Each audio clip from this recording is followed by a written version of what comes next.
19h45, la barrière Info Soir. Messieurs, dames, bonsoir et bienvenue à cette nouvelle session d'information du mardi 13 septembre 2022. Cérémonie de lancement ce matin à l'hôtel Radisson Blu du projet d'accélération de l'accès à l'électricité au Niger. Askié. Le projet Askié est financé par la Banque mondiale à plus de 200 milliards de francs CFA pour la première phase qui s'étalera sur 10 ans, nous rapporte Ariata Sala et Chebou Guisso. Ce projet Haske, qui fait l'objet de lancement à travers cette cérémonie, a pour objectif d'accélérer l'accès à l'électricité pour les ménages, les établissements de santé, d'éducation, les entreprises et aussi de proposer des solutions de cuisson propres et efficaces au Niger. Un projet financé par la Banque mondiale. Ce projet est financé par la Banque mondiale qui confirme ainsi sa position de leader et principal bailleur de fonds dans le secteur de l'énergie au Niger, après plusieurs interventions dans des projets nationaux, NELACEP, NESAP, Programme Kandaji, et des projets régionaux, WAP Dorsal Nord et BEST.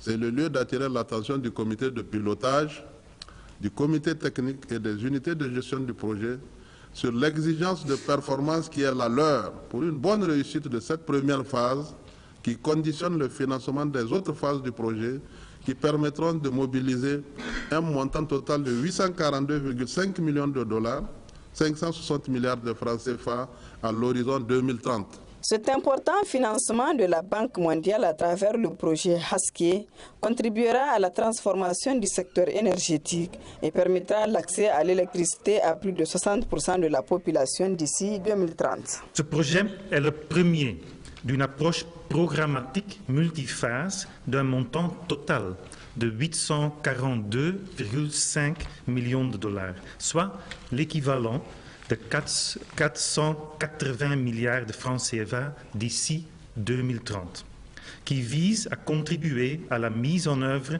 de la stratégie nationale de l'électricité. L'ensemble de ces efforts devrait contribuer à la transformation du secteur énergique du Niger et permettre l'accès à l'électricité à plus de 60% de la population nigérienne d'ici 2030, avec un objectif intermédiaire de 40% d'ici 2025. Aujourd'hui, nous sommes à 19%. En lançant ce projet Haske, le ministre de l'Énergie a souligné toutes les actions qui seront réalisées et les avantages y afférents. Ce projet permettra dans sa première phase de construire une ligne haute tension de 270 km, de connecter 114 000 nouveaux utilisateurs finaux dans 11 villes et connecter 125 000 nouveaux utilisateurs dans 64 villages à travers la densification et le renforcement des réseaux existants. À travers l'extension des réseaux, 421 nouvelles localités rurales avec 72 000 nouvelles connexions vont être réalisées. Pour soutenir les activités génératrices de revenus, une subvention est prévue pour permettre le raccordement d'environ 200 000 nouveaux clients et favoriser le développement des AGR avec un accent sur les activités des femmes. Il est à noter qu'il est prévu également la construction de 30 à 40 nouveaux mini-réseaux solaires en hors réseau et 20 à 30 mini-réseaux supplémentaires à hybrider en solaire et diesel. Pour ce qui concerne l'électrification, environ 200 localités sont ciblées pour lesquelles une attention particulière est portée sur les centres de santé, les écoles et bien d'autres infrastructures publiques des villages. La mise en œuvre du projet Haske sera assurée par l'ANIGELEC, l'Agence nationale pour l'électrification rurale AMPER, l'Agence nationale d'énergie solaire ANERSOL et la direction de la promotion des énergies de cuisson du ministère de l'Énergie et des énergies renouvelables. Le secrétaire général du syndicat unique de la santé et de l'action sociale, SISAS, a ce jour, dans une sortie médiatique, déclaré que la cessation du travail qu'il observe depuis ce jour est globalement suivie par les militants. Il a saisi l'occasion en rappelant les raisons ayant conduit à observer cette grève. Écoutons Ibro Kané, il est le SG du BEN SISAS. Je commence par dire que la grève a été massivement suivie. Les 7 régions où les coordonnateurs nous ont rendu compte, c'est impeccable. Ici à Niamey, nous sommes sur le terrain. Nous avions fait service par service nous avions constaté la satisfaction totale. Là même où il y a des correctifs, toutes les équipes, les 5 équipes qui se sont déplacées, ont corrigé les insuffisances. Nos attentes, comme vous le savez, c'est le recrutement des agents. Tout le monde sait qu'il y a une insuffisance criarde à la santé en ressources humaines. Nos attentes, comme vous le savez, c'est les paiements des maigres pécules, bourses et appuis pour les camarades qui sont en stage. Nos attentes, c'est le recrutement de ces contractuels sans concours qui ont fait 15 ans, 12 ans, 18 ans. Certains ont même dépassé l'âge. Le recrutement sans concours leur permettra de quitter cette modique somme de 77 000 au moment où, à qualification égale les autres, bénéficient quand même d'un salaire. Voilà les raisons légitimes, entre autres, qui ne sont qu'un minimum de 7 points sur les 26 que le SUSAS demande simplement à pouvoir régler. Mais je rappelle, par rapport aux frais de scolarité, par rapport aux bourses et appuis, nous avions déjà eu un protocole qui dit de les apurer, mais nous sommes là en train de marcher à pas de caméléon où les premiers responsables se complaisent seulement à nous donner des discours. Mais les camarades qui souffrent ne vont pas manger le discours. Donc j'ai dit jusque-là, ce n'est pas arrivé. Certes, hier nous avons fait une rencontre de façon précipitée, mais cette rencontre ne nous a pas satisfait et c'est la raison pour laquelle nous sommes dans l'obligation de vous dire, nous avons maintenu le mot d'ordre et nous lançons un appel à l'ensemble des camarades militantes et militants à travers vos médias pour dire d'observer scrupuleusement le mot d'ordre de trêve.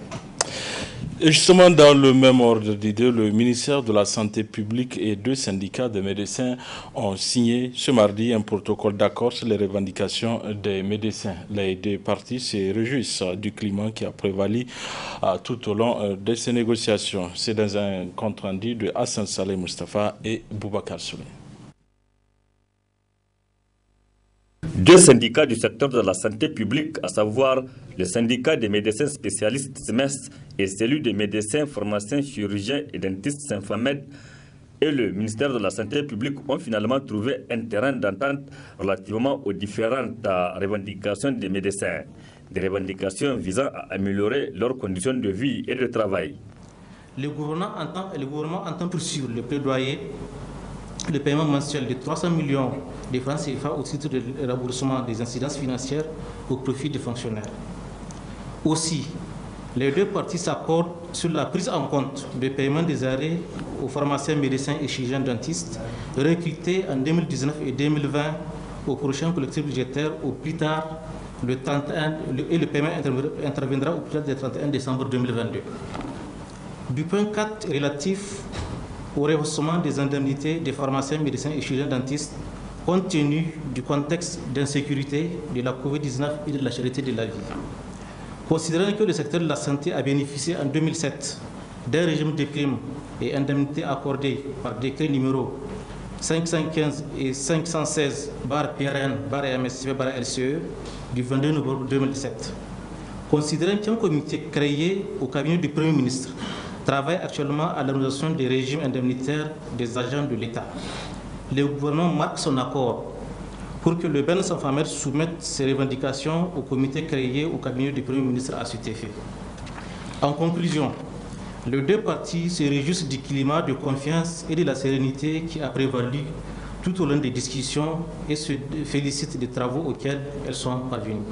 Aujourd'hui, l'honneur d'évoluer le protocole d'accord entre le gouvernement et le bureau exécutif national du syndicat des médecins et spécialistes sur sa plateforme revendicative issue du congrès ordinaire du 23 janvier 2021 tenu à Niamey. Suite aux séances de travail entre le comité interministériel de négociation avec les partenaires sociaux et le bureau exécutif national du syndicat des médecins et spécialistes Ben Ismes sur 2 points de sa plateforme revendicative, les 2 parties ont convenu de ce qui suit. Du point 1, relatif à la création d'une nouvelle catégorie à hors échelle pour les médecins et spécialistes.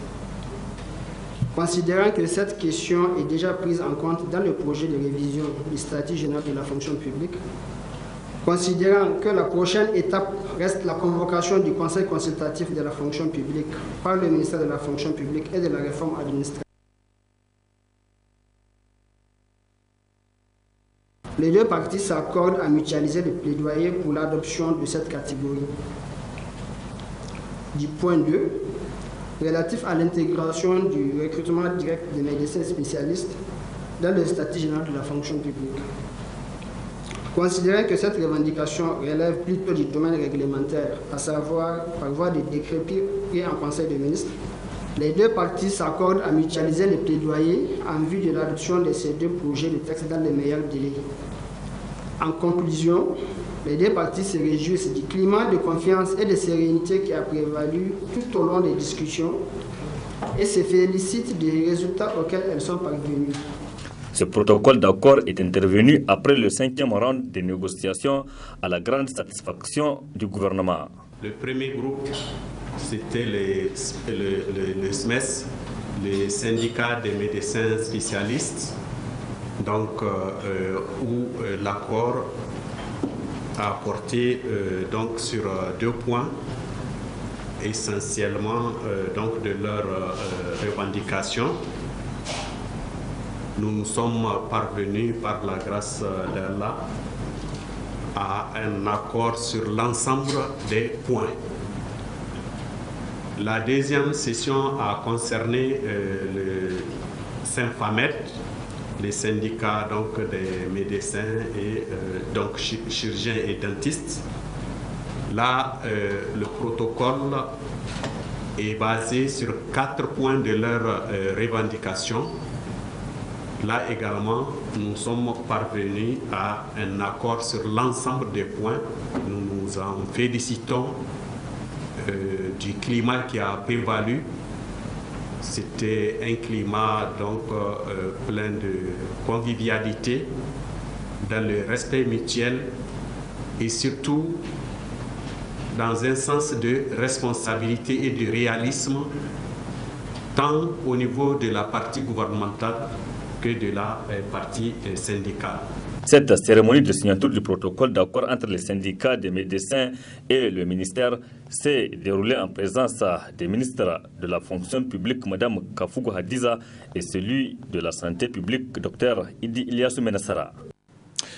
Le volet reportage de cette édition porte sur la décoration. Il s'agit de celle des maisons avec de la matière dénommée papier peint, une nouvelle façon d'embellir les chambres pour les femmes. Le reportage est signé Cherifoto Abdoulaye Aboubakar Souley. Le papier peint est une matière de décoration utilisée comme revêtement mural dans les habitations ou les bureaux. Il consiste à embellir une pièce et de rajouter un plus dans une décoration. Il remplace désormais les tapis traditionnels d'antan. Confectionné par des dessinateurs qui, à l'aide des pinceaux, illustrent de grandes surfaces en papier selon différents motifs. Ce genre de tableau de grand format est devenu un objet d'une grande utilité de par son aspect décoratif. Papier peint, il y a aussi du problème de clients. Nous ne rencontrons aucun problème avec les clients, car après la vente, la cliente est obligée de faire recours à un décorateur. Le papier peint, si c'est bien mis, l'on peut penser même que c'est le mur qui est comme ça.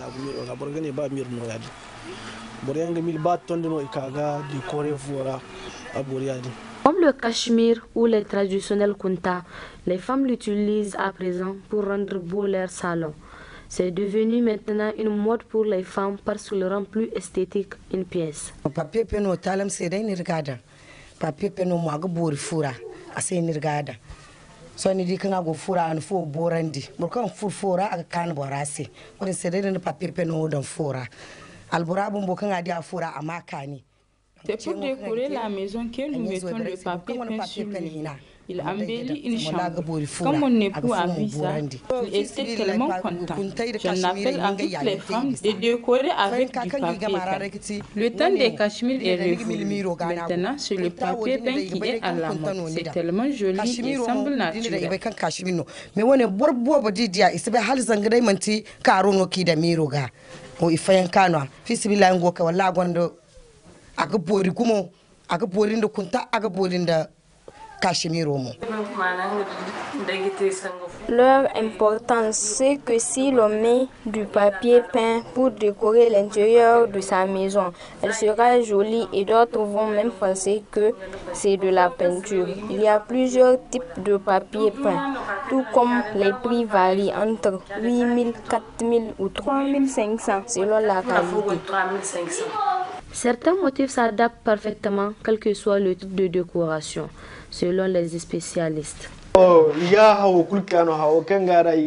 aura besoin du col, d'un seau, d'une lame pour couper et ajuster le papier.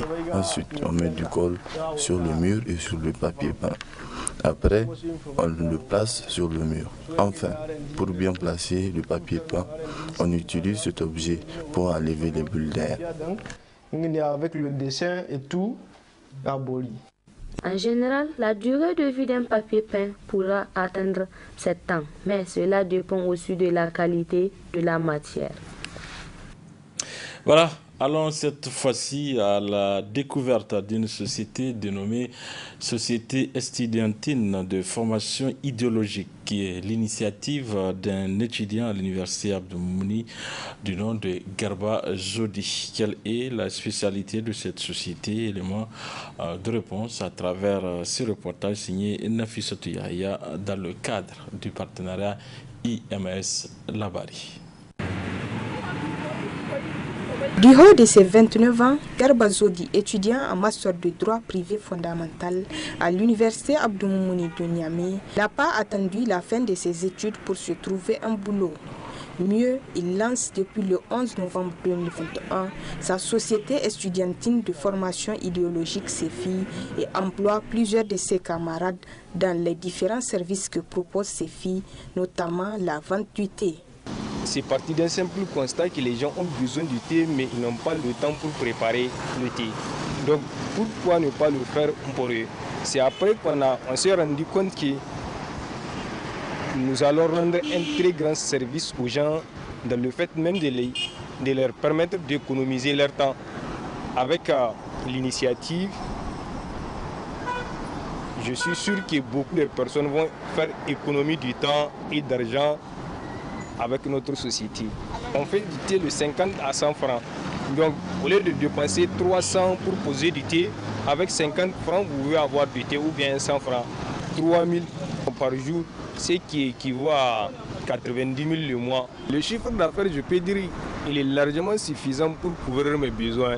Mais ce qui compte le plus, c'est le service. Ce qui m'a poussé vraiment à entreprendre, c'est que je déteste tendre la main. Je n'aime pas assez que je parle quelqu'un pour lui dire de me donner de l'argent. Je vois que bon, je peux faire une petite activité et gagner de l'argent sans pour autant venir déranger les parents et que ça ne peut pas impacter mes études. Le fait que c'est juste quelque chose de temporaire, une journée, 2 journées, ou bien si je ne suis pas là, je laisse quelqu'un qui va s'occuper de l'activité. Et je pars faire mes activités ou bien mes cours. Une initiative appréciée par beaucoup de jeunes comme Mayaki, qui invite d'ailleurs la jeunesse nigérienne à entreprendre. Moi, c'est surtout son courage que je salue. C'est surtout son courage que je salue. Ce n'est pas tous les étudiants qui sont capables de mener une activité pareille. Et c'est quelque chose qui, avec le temps, lui aussi, il commence à faire des améliorations, ça évolue. Et c'est déjà ça, à la jeunesse nigérienne, c'est vraiment de ne pas attendre que tout nous arrive du ciel, quoi. C'est vrai qu'on peut accuser l'État, certaines personnes ou tout ça là, mais quand même on a aussi notre part de responsabilité là-dedans. Pour Issa, étudiant et taximan à ses heures perdues, Garba doit certes inspirer la jeunesse, mais la malgouvernance explique le taux élevé des jeunes diplômés sans emploi au Niger. C'est important ce que tu fais parce que c'est mieux pour nous d'aller prendre une pause ou bien une trentaine de minutes pour préparer du thé à la maison et après reprendre le travail encore, tu vois. Et du coup, tu viens ici, sur le champ, tu prends le thé et tu continues. C'est une activité que lui-même, il a vu que c'est très important pour lui que de rester à la maison ou bien de rester dans les vacances. Il a profité aussi. Ceux qui restent à la maison là, avec leur diplôme là, c'est pas qu'eux-mêmes ils veulent rester à la maison. Les diplômés sont à la maison et ceux qui n'ont pas les diplômes sont dans les bureaux. C'est pas normal, c'est anormal ça. Quoi qu'il en soit, Garba Zodi a décidé, lui, de ne jamais accepter la pauvreté de l'esprit, encore moins tendre la main. Voilà, c'est la fin de cette édition. Merci à vous de l'avoir suivi. Au revoir.